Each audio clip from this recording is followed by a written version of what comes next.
So it's a beautiful sunny morning in the late part of sugaring season. We've pulled some of the spouts. This is one of our warmer sections. So we have the system built so we can isolate portions of it to tap early and to detap late. Our system consists of 4 components. A conductor line that's made up of 2 pipes, air traveling in the top pipe, liquid traveling in the bottom pipe, main lines bringing both liquid and air into the system, and then tubing, 5/16 tubing, and drop lines are the 4 components. Here in the conductor line, we want to separate the liquid from the air, so that happens in this 4-way cross. The liquid obviously drops to the bottom, the air goes to the top. If any of this should freeze, the liquid line should freeze, then liquid and air can go to the top pipe and end up at the sugar house. So at least you're able to continue to gather sap. So if that happens above us, liquid's coming down the air line, it can drop down into the liquid line as it should be through one of these manifolds. Most people use a loop over system that's very functional, but it can't transfer from the top pipe to the bottom pipe if we get liquid up there. Every main line has a valve on it, and that's critical when we're checking vacuum. We'll come over, close the valve, wait 10 seconds, and then slowly open the valve with your ear right on the pipe, and you'll hear the rush of air if there's any leakage on the pipe. We can hear even the tiniest loose spout with this method and know that there's a leak or not on this main line. Grading main lines, we like to run them fairly flat across the hill. The lateral lines go straight up the fall line of the hill. You can see the trees that are on this lateral line, and this gives us the benefit of gravity on the small tubing. When we're checking lines, we have a clear path. We can see out through this way. We have a clear path below the main line to walk, so we don't have to duck under lines that are coming off both sides of a main line. And main lines don't need a lot of slope to be very functional. We like to keep things on somewhere between a 2 and 4% grade. And this line below us is on a 2% grade. The one that I'm beside now is a bit steeper than that at the beginning. The saddles that we use, we like the H2O saddles the best. And we can see one of those right here. This is a 1-inch pipe, and the H2O saddles, we find very, very little trouble with any leakage there. We do use wire strainers to tighten the wire, and we make the wire as straight as we can and very tight when we first put it up. Very little side tying on our main lines. It's really rare. Then slide fittings that attach the tubing to the mainline wire.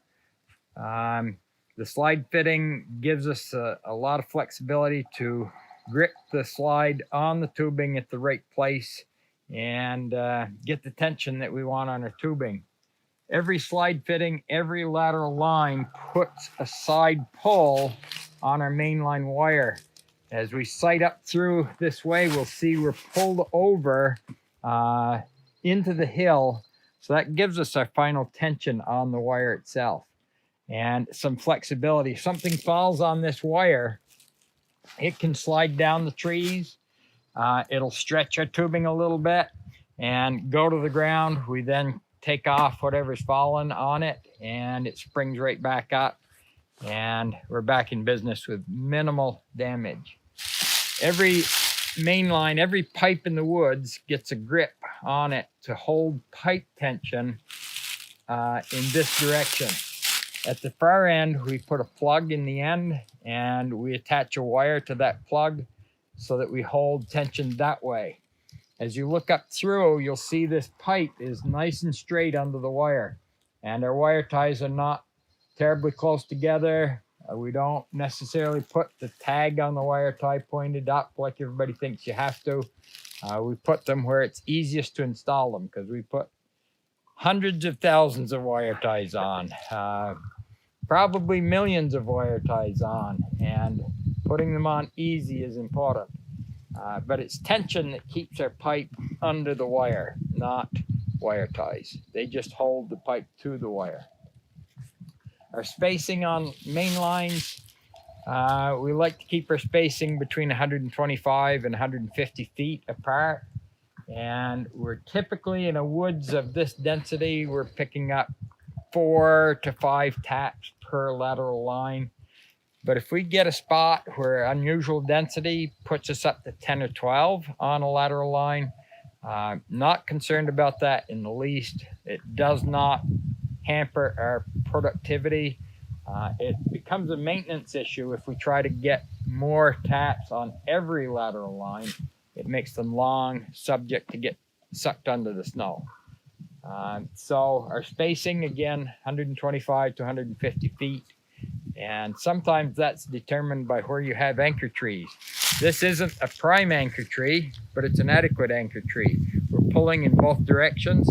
It's a tiny little birch tree. We like to use non-maple species for anchor trees, and we do use J-hooks rather than pipe and wire around a tree that will eventually girdle the tree. Try to keep everything really tight and sag resistant. As time goes on, sometimes you have to gain some tension, and that's really easy to do with these strainers. When we tighten strainers, we use a 8-point socket on the end with a ratchet, and it makes it very easy to tighten. Lineman pliers, really critical for high tensile wire. These are Klein lineman pliers. They will stand the high tensile wire effectively. Some others not so well.